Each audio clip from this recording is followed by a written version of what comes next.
This is CBC Nova Scotia News.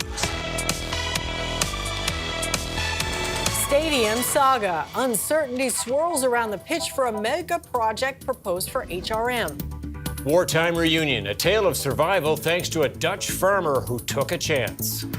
And virtual wilderness. Nova Scotia Nature Trust launches online tours of remote conservation lands.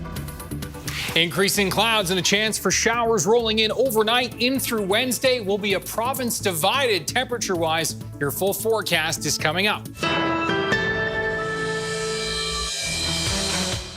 Good evening. An American company is looking to stir up interest in a Halifax stadium development. The group has met with local and federal politicians about their billion-dollar project, but the site they want to use is no longer an option. Ryan explains.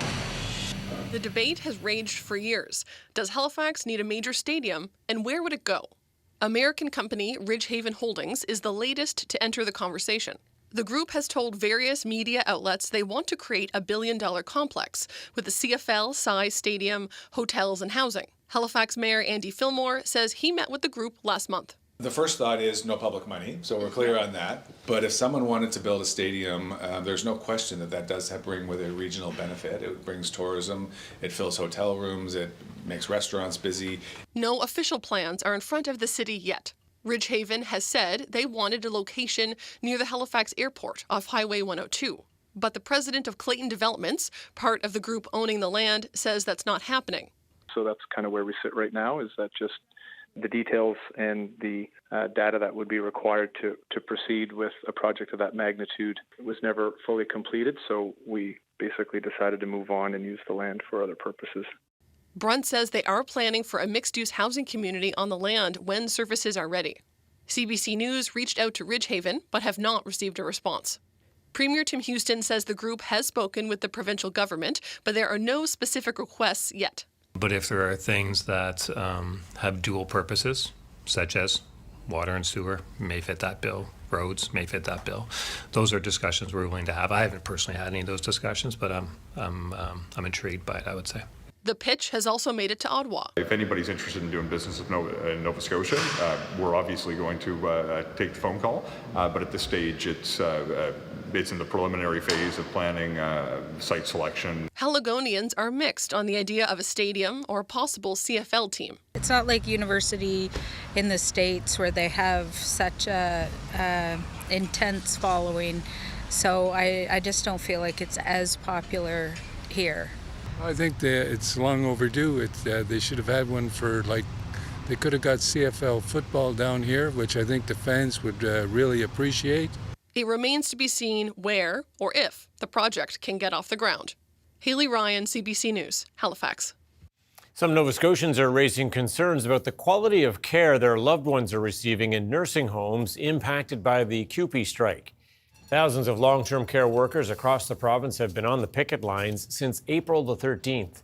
There are essential service agreements in place to ensure critical support continues in the facilities, but some family members say low staffing levels are impacting their loved ones' level of care, leading to isolation and missed meals. And they're stepping up as much as they can to help bridge the gaps. We're all kind of chipping away at it together, but, without the support, having my dad's teeth brushed is kind of less important than, feeding somebody for the day. So we're weighing what's, more important for, my dad and more important for other people. And it's just sad that, this is my father's end-of-life care and he can't have it all. Curry says the staff in her father's facility work hard to provide care for the residents and they deserve a competitive wage. The Nova Scotia government is extending funding for a mental health clinic designed to help low-income and marginalized clients. The province will spend $6.2 million over the next 3 years to support the Dalhousie Centre for Psychological Health. The centre offers treatment using students from the university's clinical psychology program working under supervision. Our students that we have in our PhD program love being here, and they often, come back and do additional practica with us because they're really getting fantastic experiences here. So it's a great training model, and I think it's also, it's not only that the students are learning, but they also feel that they're giving back to the community in terms of serving individuals who really need the care that we're providing. Johnson says the clinic has about 100 clients at any given time, and most would have no other treatment options without it. Well, despite having never met in person before, two strangers say their recent meeting in Halifax was like a family reunion. Their fathers knew each other during the German occupation of the Netherlands during the Second World War. The CBC's Alex Guy has a story. He looked at me, he opened up his arms, and I did too, and we had a little cry and a big, big hug. Dina Van Domelen Sampson and Nico Peltenberg met for the first time earlier this month, but their meeting was more like a family reunion, 70 years in the making. Talk to each other, laugh, cry. Yeah, we did all that already in 24 hours. Peltenberg was in Nova Scotia to meet the family of the man who hid his father from the Germans during the occupation of the Netherlands during the Second World War. They feel like they've known each other all their lives. We just really bonded like brother and sister, truly and honestly, because we have our parents in common. I just think they're up there laughing at us saying, well, you two took long enough. Peltenberg's father, Jan, and two of his brothers were ordered to report to an internment camp by the Germans in 1943. The three carpenters were eventually assigned to Organization TOT, a German war effort that was focused on engineering projects. As Germany expands and they need more military infrastructure, they need the company to expand along with it. And it actually becomes more like a paramilitary company. People assigned to the organization were given German uniforms and sent to work in camps around Europe. Jan and one of his brothers were sent to Finland. Camp conditions were grim. Thomas says people experienced lice, overcrowded barracks, and food scarcity. After being sent home for 3 weeks, the brothers risked hiding from the Germans instead of returning to Berlin. They got help from Dutch resistance members. Dina's uncle was one of them. Jan was brought to a farm owned by the Van Domelen family. And he didn't know your dad? He didn't know my dad. And he said, come into my house and you're safe. Yeah. It was Dina's uncle who immigrated to Canada first. The rest of the Van Domelen family followed in the 1950s. For almost 70 years, neither family spoke until 2021, when Dina received an email from the Peltenbergs asking if she was related to the same family that helped hide his father during the war. A photo she received confirmed everything. Well, I got goosebumps. That same photo of Jan had been with her family since they had immigrated. She asked her mother who he was and was told in Dutch he wasn't related to them. Nothing more was said. That's all I knew about this man. And when they heard that their father was in Canada on display for about 40 years, if not longer, just made them very emotional. After all this, the two families plan to stay in touch. Alex Guy, CBC News, Halifax. The Long Lake wildfire in West Dalhousie, which began in the summer of 2025, is finally considered extinguished. The wildfire burned 8,500 hectares in Nova Scotia's Annapolis Valley last year. It was out of control for more than 6 weeks and destroyed 20 homes. In total, about 500 civic addresses were evacuated, affecting over 1,000 people. The Department of Natural Resources says the wildfire was categorized as extinguished after recent aerial hotspot scanning.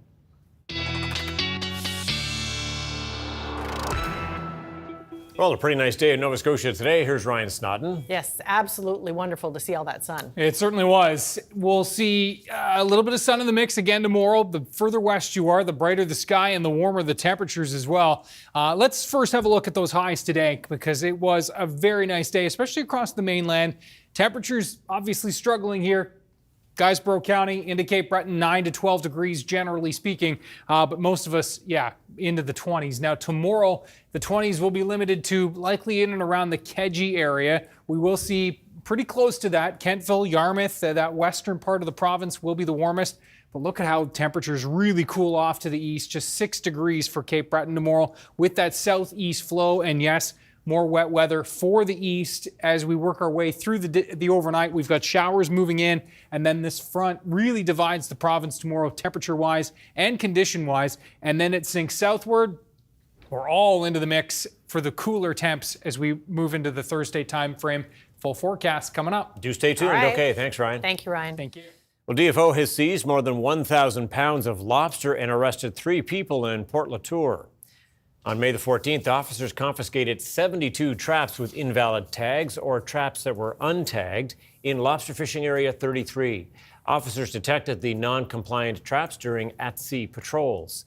An inspection at the wharf confirmed that the lobster was caught by commercial harvesters using the non-compliant traps to exceed their authorized catch. The Assembly of Nova Scotia Mi'kmaq Chiefs says it will be allowing work crews onto Hunter's Mountain again, but only to remove about 5,800 tons of wood that was cut down last year. Cape Breton work crews were unable to remove the wood after protesters blocked access to the mountain at that time. The protest lasted for weeks and prevented workers from Port Hawkesbury Paper from cutting down more trees. Some of those protesters felt the Mi'kmaq were not being compensated enough and that the cutting was not sustainable. The Assembly says all of the wood that was left behind could become a fire hazard or rot away, going to waste. The Chiefs say Port Hawkesbury Paper has agreed to work with them on any future harvesting plans. Millbrook First Nation is looking for a lead developer to promote and build a long-discussed inland shipping terminal in Onslow. The inland shipping terminal is meant to improve the flow of cargo through the port of Halifax and reduce congestion on downtown streets. The facility would move containers arriving by rail to transport trucks and then ship them around the province and Atlantic Canada. Millbrook Chief Bob Glode says the focus now is to find a lead developer for the 2,000-acre parcel.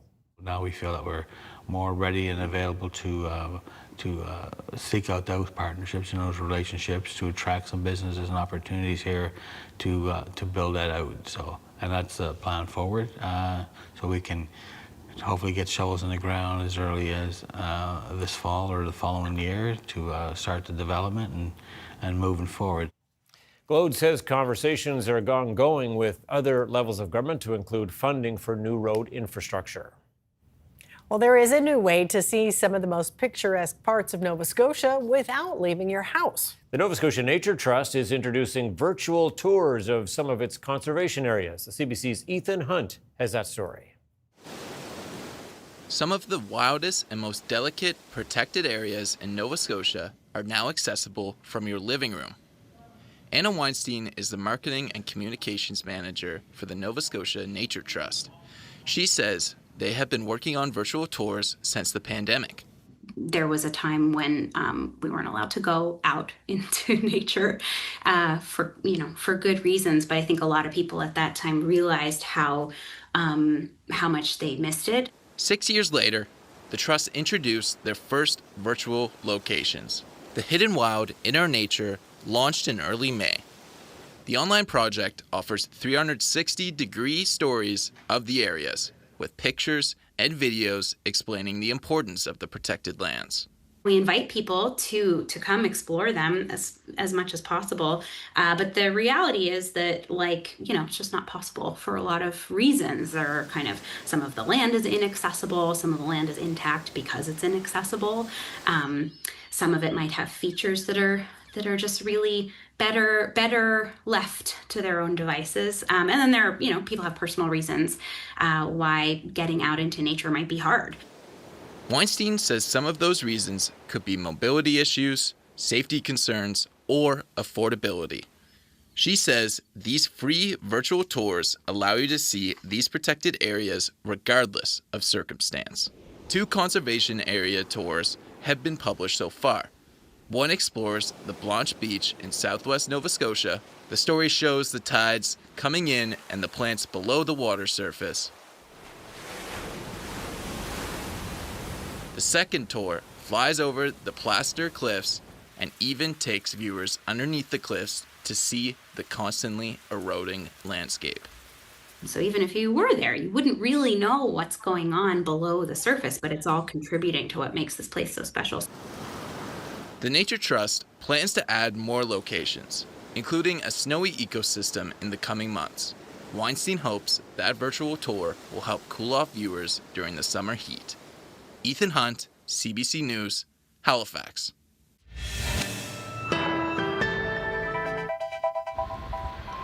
There's a beautiful look, pretty recognizable. Yeah, that's Mahone Bay, and Absolutely. It's nice pretty much any time of the year, but a day like today, boy, that's a special place for sure. Absolutely. And Ryan's up next with his forecast. Stay with us.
Oh boy, that was a beauty today, wasn't it? Yep. Love the sunshine. Yes, everybody got the sun today, but as you said earlier, a province divided coming up. Yeah, it was a beautiful day, as we said. The mainland, for sure. Cape Breton, the clouds a little more dominant there, a little bit cooler, but for most of us, it was a beauty, and patio season is here. How we know? Have a look at our time lapse for today. This one from Digby Harbor, and you can't see them yet, but the umbrellas will go up. There's the black hole sun rising, and then you can see here the umbrellas pop up. There we go.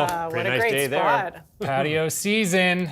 We Lunch love on it. the patio. Hardly a cloud in the sky throughout the day there in Digby, and you can see just a few clouds off in the distance, but terrific. Tide goes out and then back in again. Love these time lapses, and thanks again to Nova Scotia Webcams for hooking us up with these. There's the shot, the latest shot of Digby. Beautiful evening there as well. And as we look at the temperatures, right around 20 degrees in and around Digby right now, 23 in Greenwood, it's 21 in Kentville, 22 in Halifax, 6 in Sydney. Feeling you folks in through Cape Breton, you folks with a little sample of what's to come for the rest of us as we move our way into tomorrow. The winds have shifted in that northeast part of the province, and this is the colder air that's going to be spilling in for all of us by the time we get to Thursday. Tomorrow, still a bit divided as the west and southwest hang on to the warmth. There are those latest gusts around 40 kilometers per hour. Looking at the weather systems map, clouds again have been mostly dominant here across Cape Breton today. This is the next system that's going to be rolling its way through, bringing us the showers. Could even hear a rumble of thunder, not out of the question. The better chance for New Brunswick, but certainly possible in our province as well. Look at the temperatures. It's still quite warm out for most of the west, just 4 in Churchill, 2 in Iqaluit, 15 in Vancouver, 2 degrees in St. John's, Newfoundland at this hour. As we can say, yes, that cooler air is certainly in place across the northeastern parts of Atlantic Canada and on its way for us as well. For tonight, temperatures will be around 4 degrees for Cape Breton. We're going to be anywhere from 5 to 7 degrees for the east and central areas of the province, and looking at 10 to 12 degrees for the west. Now, as we roll through tonight, that cloud will push in across all of the east.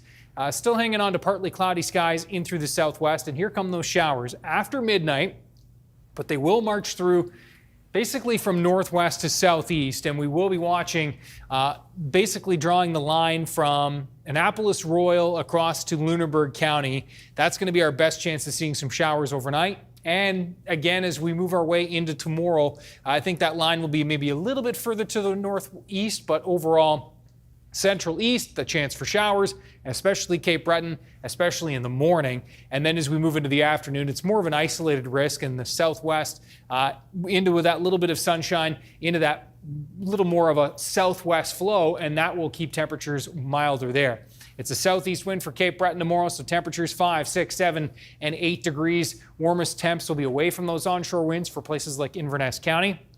Antigonish likely near 8 tomorrow, 5 and 6 degrees for the Guysborough County and the Eastern Shore. And then starting to get into a bit of sun here at times. That'll at least help with the temperatures. And shielded from that southeast flow will be places in or around Cobequid Bay up towards Amherst. We'll be into the teens there. And then our hot spot tomorrow, as I said, will be Kedzie. Looking at that chance for showers right through here for tomorrow. I think likely shower-free Shelburne, Yarmouth, and much of Digby County. Now, as we look at the Thursday forecast, that low sliding south, we're into the northeast flow. The best chance for showers will be across Cape Breton. And yes, that's the model indicating maybe a few flakes flying across the Cape Breton Highlands as we near the very end of May. Again, not unheard of, but there it is. The potential certainly there. Temperatures in the Highlands likely just 3 or 4 degrees Thursday afternoon. Looking at temperatures mildest in through the southwest on Thursday. That low will start to depart. We'll see some sunshine trying to break through for western areas on Friday, maybe even into the metro area by late day. The best chance for some sunshine on Saturday will be eastern areas of the province. Looks like we're all kind of cloud-capped with some showers on tap for Sunday, and then some brighter skies for June, Tom and Amy. Something to look forward to. Exactly. Yes, that's right. Okay, thanks so much, Ryan. Thank you. Thanks, Ryan.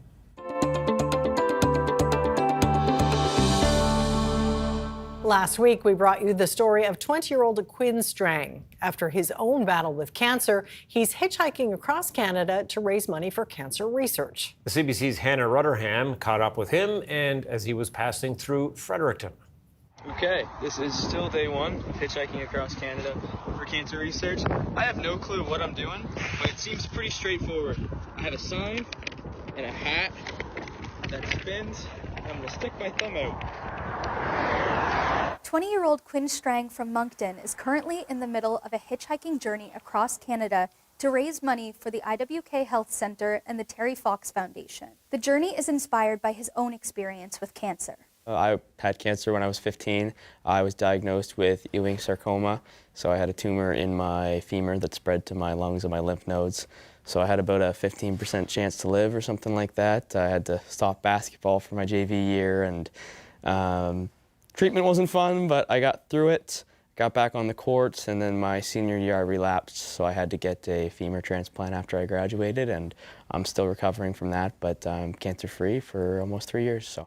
Alrighty guys, this is day 5 of hitchhiking across Canada for cancer research. I have made it to New Brunswick, Canada. The doctors at the IWK, they saved my life twice. Every single nurse who's put a needle in my skin, the people who clean the floors in the hospital, everybody who's helped in the healthcare system, and the taxpayers who, you know, helped me get my chemo and whatnot. So I owe it to quite a few people across Canada, and that's why I'm doing it for everyone. From Moncton to Fredericton, Strang was driven by someone he knew growing up. Cameron Dillon works for a car dealership and was given a demo convertible to take Strang for part of his journey. I found out my grad year, and I was team captain of a football team that year, and one tryout, I noticed my knee couldn't work as it used to. It got super inflamed, didn't know what it was, thought it was either like ACL, one of the CLs, right? No one thinks of cancer right away. Alrighty, so I'm here at Taylor Ford right now with my guy Cam. He's got quite a bit of metal in his leg too, so we got that in common. But we got a sweet ride to get to Fredericton. Strang has been traveling across the country quickly since starting his journey on May 17th in St. John's. Alrighty, this is day 9 of hitchhiking across Canada for cancer research. I am somewhere. And Strang has just one message for people who might spot the hat that he's wearing for visibility on the side of the road. If you see a fella with the propeller, just pick him up, please. That would be great.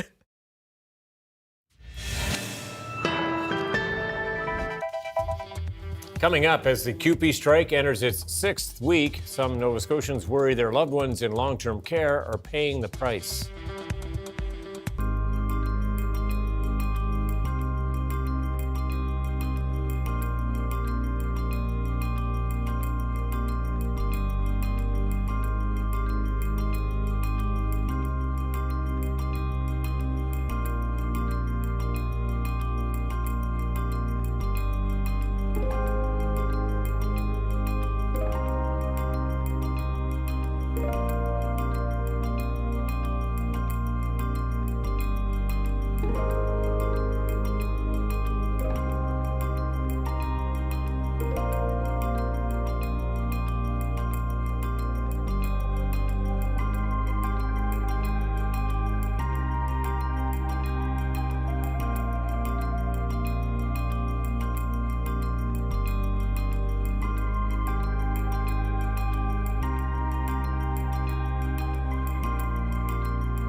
As the strike by long-term care workers in Nova Scotia continues to drag on, many family members are having to pitch in to help their loved ones living in care homes. The province and CUPE insist that clients are being properly cared for through it all, but not all families believe that necessarily. Tabitha Curry's 75-year-old father is living with brain cancer at Glasgow Hill in Dartmouth.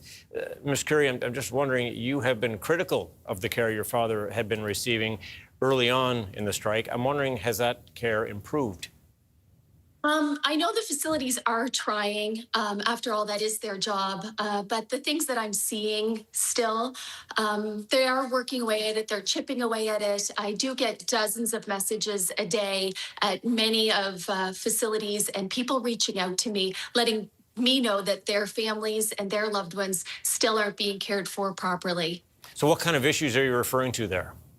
I'm still seeing things like not enough people to feed the people that need to be fed. So missing meals, which are really important.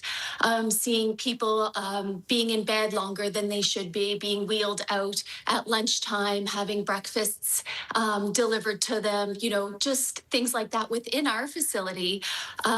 Also, I've been getting messages of substandard food quality and other things like that at many other facilities across the province. And so what has that meant for you personally with you trying to pitch in and help your father?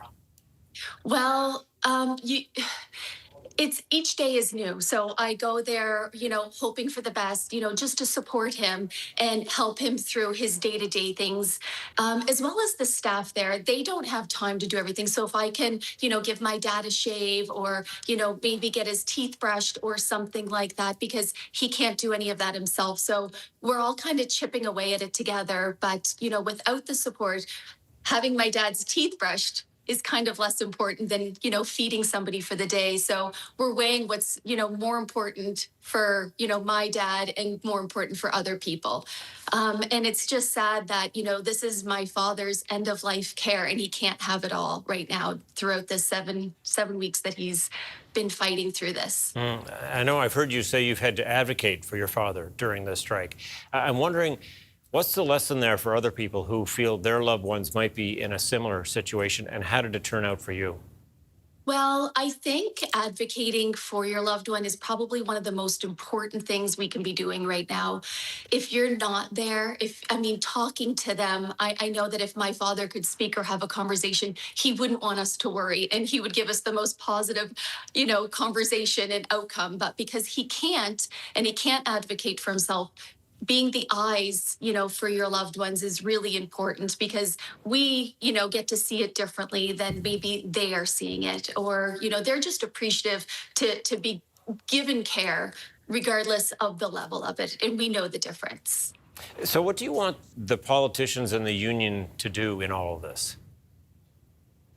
I would love to see a fair pay given to our healthcare workers.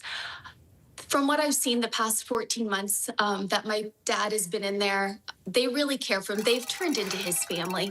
And it's sad to know that some of them have been working the last 20 years without a raise. In 2007, $18 or $19 an hour was a competitive wage. They're still receiving that same $18 or $19 an hour now. With inflation and everything else, it's very sad.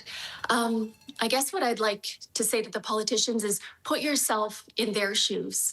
If you knew that this was going to be your outcome one day and you were going to be in a facility like this, what can you do now differently to make a change? And I think it's really important to do that and to think of all those things.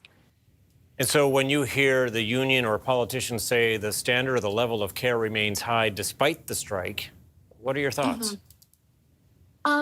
Well, being there, I know the difference, and it's not the same level of care. There's always been shortages in the healthcare system. We all know it's broken in Canada right now, and hopefully we're working to fix it. But seeing it, firsthand and witnessing some of the things that just shouldn't be happening, it's hard to deal with as my father's daughter and somebody who looked after me so well growing up that I'm unable to provide the same level of care back to him. And it's hard knowing that this is his end-of-life care. I take it to heart. How's your dad doing? He's very positive. Brain cancer is a lot like Alzheimer's, to be honest with you. So he doesn't remember, what he had for breakfast, lunch, or supper. So I think, that's almost a defense mechanism that I kind of use as a safety cushion, knowing that he's not remembering the things that I'm holding deep inside. So it's nice that, he's able to still be positive through all this, and I'm doing my best to support that. I know it's a difficult time for you and a whole lot of people, for sure. Mhm. Tabitha Curry, really good to talk to you about this. Thank you very much. Thank you, Tom, for taking the time. I appreciate it. Coming up, Canada's military has a new directive aimed at putting an end to secret relationships between superiors and subordinates.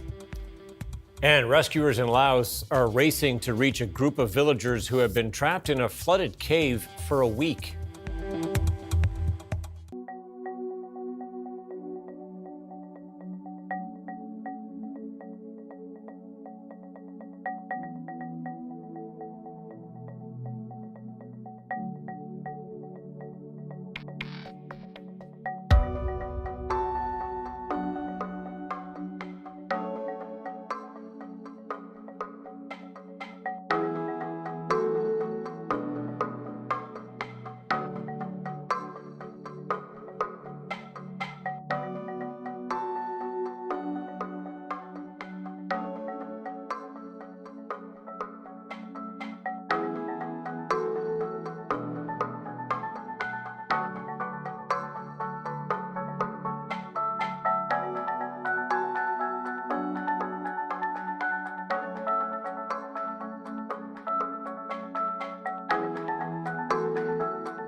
Welcome back. Rescuers are racing to reach 7 people trapped in a flooded underground cave in Laos. The cave is said to be a popular site among local residents in search of gold. But the group became trapped last week after rain and landslides blocked the exit. Patrick Falk has the details on the challenging rescue operation. If you're looking at images of the cave, just seeing it is enough to make you feel claustrophobic. The passageways are narrow, they're flooded, dirt and gravel is swept inside, complicating rescue efforts. There's no word on the condition of the people that are trapped inside. They've been there since last Wednesday. They went there in search of gold, and then flash floods hit, trapping them inside. The rescue team that was involved in the mission to save a group that were trapped inside a cave in 2018 have been brought in by the Lao government to assist in the operation. That team says the group is trapped inside a chamber more than 100 yards from the entrance of the cave. Reports say they're having tremendous difficulty squeezing their tanks through these narrow passageways. They're trying to enter the cave from above by rappelling through shafts in a mountain. This is a race against time. The divers have got a limited amount of oxygen, and they need to get to the people inside before they run out of air. This is a region that is popular for trekking and also tubing. It's also popular among local villagers for sifting for gold as well as other valuable minerals. And this group, as far as we understand, had gone there despite authorities warning about the potential dangers. Patrick Falk for CBC News, Tokyo. A high-speed train in Belgium collided with a minibus carrying students, killing 4 people on board. It happened at a level crossing. Officials say the safety barriers were down, but the minibus appears to have driven through them. The driver and a school chaperone were killed, as well as a 12-year-old and 15-year-old, both special needs students. None of the passengers on board the train was injured. The Canadian Armed Forces has issued a new directive to its members requiring them to disclose any personal relationships with a subordinate. The new rule is meant to avoid power imbalances among military staff and delivers on a recommendation made several years ago. The CBC's Daniel LeBlanc reports. When the Prime Minister named former Supreme Court Justice Louise Arbour Canada's next Governor General, he pointed to her pivotal 2022 report on the Canadian military's sexual misconduct scandals. Members of our armed forces who can serve today with greater dignity because of the report that she wrote. The report made it clear the male-dominated culture of the armed forces needed an overhaul. Uniformity is part of the kind of the DNA of the organization. So the integration of women has obviously not proven a success. One of her key recommendations, ending secret liaisons between military members of different ranks or levels of authority, like the one involving Canada's former top soldier Jonathan Vance, who admitted to a long-standing hidden relationship with a subordinate. We made the change on recommendation from Madame Arbour. Under a directive now in effect, the more senior member in a sexual or romantic relationship must disclose it up the chain of command or face sanctions. But the onus is on the highest ranking member to disclose, first of all, and to make the case that it's a consensual relationship. What we want to make sure is that both members in that relationship are safe and that there's no fear of reprisal, there's no fear that one member's career will be affected by the other member. Experts say the new rules are meant to protect women, who make up less than 20% of the Canadian Armed Forces. People think twice sometimes when they know others are going to know right away about their conduct, and so hopefully that will provide another layer of protection for people in the military. I think the way that this policy will be most effective is educating those in power about what kinds of relationships are authorized and what kinds of relationships are not. Louise Arbour will become Commander-in-Chief of the Canadian Armed Forces when she's sworn in as Governor-General on June 8th. Daniel Leblanc, CBC News, Ottawa. A 2-day meeting of Western premiers has wrapped up, a gathering dominated, at least on day one, by concerns, even anger, around Alberta's plans for a referendum on separatism. But at the closing news conference, the tone seemed different, more subdued, amicable, and unified. There are many points of agreement among us, and we are firmly aligned on the need to continue to build a stronger, more competitive and secure Canada by fully realizing the strengths of the Western provinces and territories. I am really pleased that we were able to agree on language in this communique, all premiers, myself, Premier Smith, everybody across the table, that a unified Canada is what enables all of the work that we want to do together to build a strong economy, to build the kind of country that we want. Earlier in the day, the 5 premiers in attendance put on a visual show of unity, putting on Team Canada soccer jerseys in front of the media. But the BC Premier says he remains extremely worried about Alberta's decision to hold a vote in October on whether to have a national unity referendum. And Manitoba's Premier said Alberta has not met its duty to consult with First Nations. CBC News has learned Liberal MP Stephen Guilbeault is resigning. The Montreal MP and former Environment Minister is expected to share the news with colleagues at the Liberal caucus meeting Wednesday. The former environmental activist had already resigned from cabinet last December after Ottawa and Alberta signed an agreement on a path forward for a new pipeline to the BC coast. Environment Canada is cutting its radar research team. Instead, it will turn to an AI hybrid weather system to help improve the accuracy of long-term forecasts. But some experts say radar is needed to assess immediate severe weather risks. Helena Mahalik reports. We had those powerful winds move into the area. Storm chaser Jenny Hagan relies on Environment Canada weather data while out in the field. She braves tornadoes and blizzards to capture storm images and to inform the public about weather patterns across the prairies, but says cuts to radar research by Environment Canada will make that job more difficult. It really kind of holds us back a lot on the information that we can gather when we're out in the field in order to keep not only just ourselves safe, but the general public. Radar provides real-time data about immediate conditions, helping Environment Canada issue warnings to the public. But its radar research team has now been disbanded, and radar technology won't be further developed. Environment Canada would not discuss staffing changes with CBC News. It says changes to radar research have been made, but it will continue to provide expertise in maintaining Canada's radar network. But when you look at the variety of different options that U.S. ones have. Experts say Canada's radars were already 15 years behind the capabilities of those in the U.S., and some farmers near the border say they're relying on U.S. radars instead of Canada's. I can kind of rely on some American apps and that, but it would be nice to see the Canadian government and the Saskatchewan government invest a little bit more. Canada will also soon be the first country to launch a hybrid AI weather model forecasting system.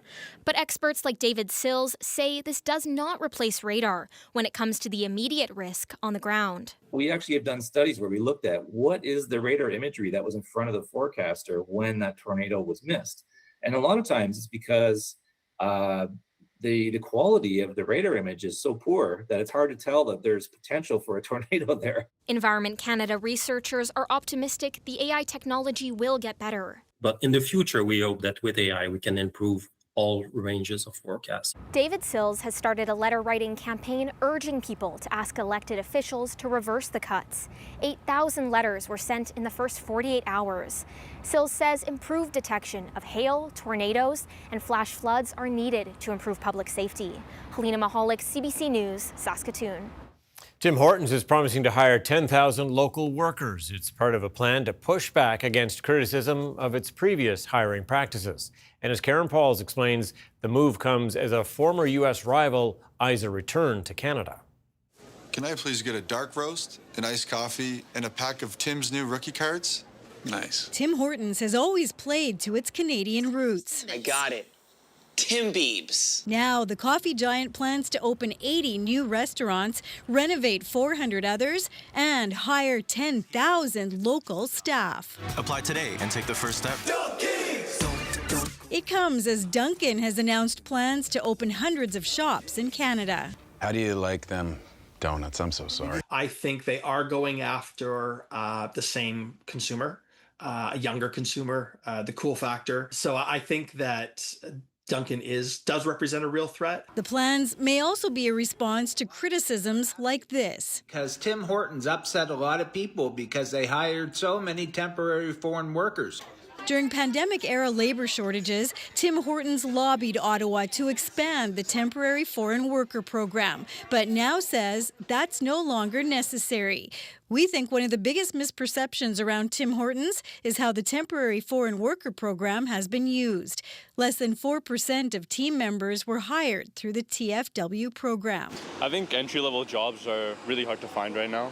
So I think it's great for Tim Hortons to hire like the local kids. Youth unemployment in Canada is more than 14%. When you have such high youth unemployment and you see jobs going to people who are not Canadian youths, any company that can address that is going to gain favorability with Canadians. And with those trying to help young job seekers. Just opening up the job market and having more opportunities for everybody to kind of get into that is a good sign. Experts say it'll be a challenge for Dunkin' to come in and take on a brand that's so deeply embedded in the local community. Think Timbit Soccer or Camp Day. But they say the competition will be good for Canadian coffee lovers and workers. Karen Pauls, CBC News, Winnipeg. If you're of a certain vintage, you might remember The Beachcombers, the TV show that ran for nearly 2 decades on CBC. One of its stars was not an actor, but a tugboat, and it took a battering over the years. Here's Alana Kelly on the effort to get it shipshape once again. A relic restored in all its glory. It's a proud moment for us to see it back in really good condition. This is the paint job.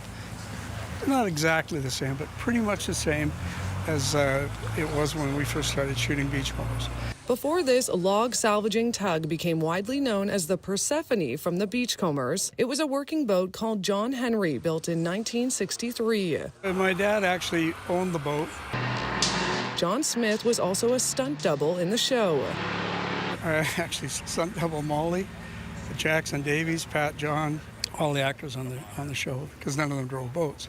While filming, the boat got damaged. I mean, it did start off with a wooden hull, but Bruno ran it into some rocks and it kind of sank. After the show, the West Coast elements got to the boat. It was really sad, the condition it had gotten into. The restoration started in 2024. The steel hull was rotten and decaying. New deck and new insides, and put all the old muffler and smokestack and everything back on there, and the log pulling apparatus, which is a huge part of it. BC Ferries donated $25,000 to the project, and another $12,000 was raised to save the Persephone. A very community-minded project. Lots of people came together to do this. It's this sound many people still remember. The Beachcombers ran for nearly 2 decades on CBC. I still have people reaching out to me, Indigenous fans, that said, for the first time in my life, I saw myself on TV. Someone who looked like me. And from the bow of the Persephone, another historic part of this seaside community is in clear view. It's amazing, the amount of Beachcombers tourism we continue to get. They hope to raise more money to build a roof over the boat so this symbol of the past can carry on. Alana Kelly, CBC News, Gibsons. Canada's main stock index ended lower today as investors took a wait-and-see approach to a looming deal between the United States and Iran to end the war. Here's a look at where things closed as we head to break.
Yeah, lots of sun today. You know, the dandelions were loving it, though. Huh? Absolutely, Yeah? absolutely. Your mailbox got pretty full when you were away last week. Yeah, absolutely.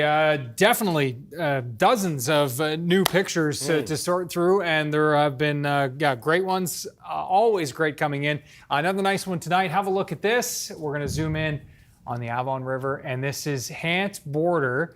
And a beautiful sunset. Wow. Oh, of course, Cal. And that is Blomidon on the right-hand side in the distance there. So it is. So beautiful shot. Thanks to Cal, as always. Ryan's picks at cbc.ca.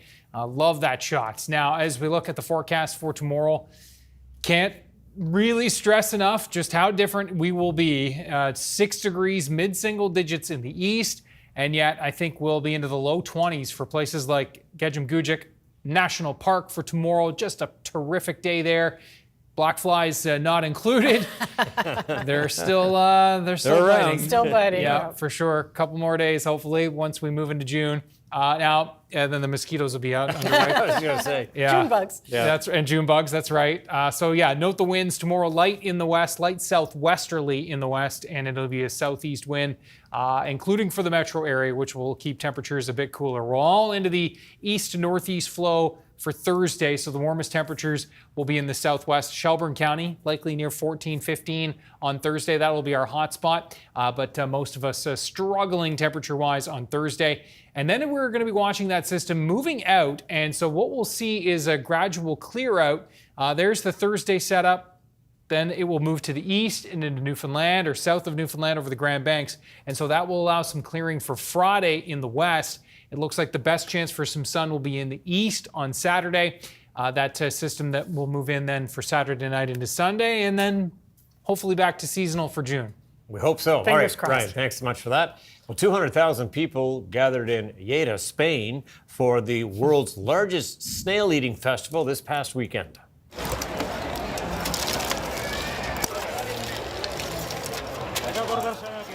Lots of them there. 14,000 kilograms of snails, in fact, were eaten over the 3-day event. It's a celebration that began decades ago among local families and is now held annually. The festival showcases traditional cooking styles, live music, and parades celebrating Catalan culture. The snails are prepared in a variety of ways for participants to enjoy. And the tradition attracts more crowds, more and more crowds, and more snails each year. Not my favorite. I don't know about you guys, but that's it for us tonight. Thanks for watching. We'll see you next time. Good night. Good night.